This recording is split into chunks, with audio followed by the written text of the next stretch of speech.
बिस्मिल्लाहिर्रहमानिर्रहीम, अस्सलाम वालेकुम। This is Mohammad Aqeel. Students, आज की इस वीडियो में मैं आपको बहुत ही इंपॉर्टेंट बात जो है वो बताने जा रहा हूँ कि किसी भी 3x3 मैट्रिक्स 3x3 ऑर्डर के मैट्रिक्स का हम एडजॉइंट कैसे फाइंड कर सकते हैं। यकीनन आप लोगों ने इसको फाइंड करने के बहुत सारे मेथड सुने होंगे, पढ़े होंगे, समझे होंगे, लेकिन इस वीडियो में मैं आपको बहुत ही ईजी और शॉर्टकट वे जो है एडजॉइंट को फाइंड करने का तरीका जो है वो समझाने जा रहा हूँ। पूरी वीडियो को देखिएगा।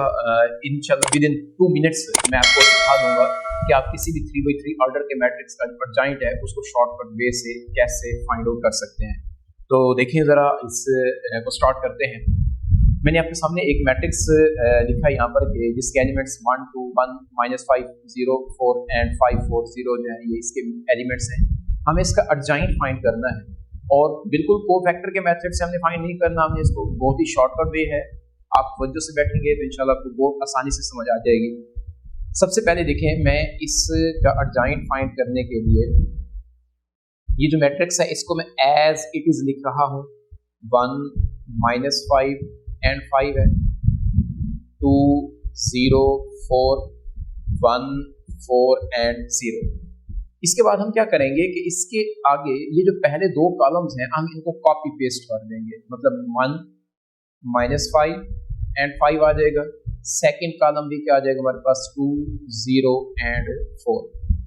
अब ये जो फर्स्ट दो रोज हैं इनको हम नेक्स्ट रोज की जगह पर कॉपी पेस्ट कर देंगे, मतलब यहाँ पर क्या आ जाएगा हमारे पास 1 2 1 1 एंड 2 -5 0 4 -5 एंड 0।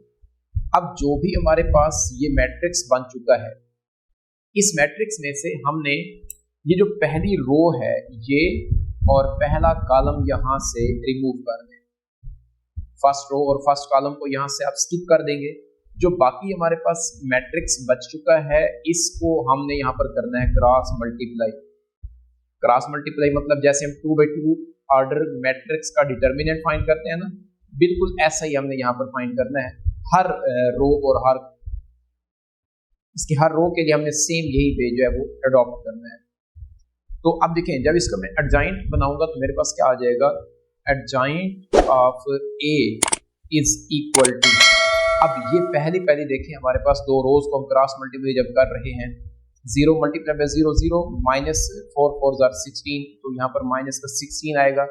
एक चीज का ख्याल करना है कि यहाँ पर हमने रो को मल्टीप्लाई करना है लेकिन आंसर उसको हमने कॉलम वाइज लिखना है। सिमिलरली 4 5 20 -0, तो यहाँ पर आ जाएगा हमारे पास 20। अब नेक्स्ट हमारे पास है माइनस का 20 -0, तो ये आ जाएगा माइनस का 20।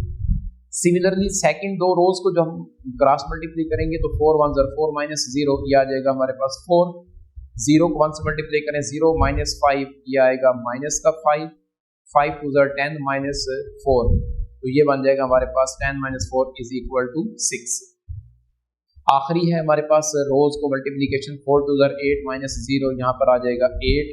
इसके बाद माइनस का 5 एंड माइनस का 4 which is -9 and 0 minus minus plus होकर 10 बनेगा, तो ये आ जाएगा प्लस का 10। This is the adjoint of matrix A. अब ये उम्मीद है कि आप लोगों को ऐसा मेथड पहले किसी ने नहीं बताया होगा। तो अब देखें, आपको विद इन 2 स्टेप्स जो है इसका 3x3 ऑर्डर का मैट्रिक्स है उसका आपने क्या कर लिया, एडजॉइंट फाइंड कर दिया है। इससे पहले हम इसको कोफैक्टर के मेथड से सॉल्व करते हैं, हम इसको बाकी दूसरे मेथड से भी हम सॉल्व करते होते हैं, तो बहुत ज़्यादा लेंथी हो जाता है। तो आप अपने इस क्वेश्चन को चॉइस के तौर पर इसीलिए जस्ट स्किप कर देते होते हैं कि हमने इस मेथड से जो है वो इसका इन्वर्स जो है वो फाइंड करना मुश्किल हो गया है।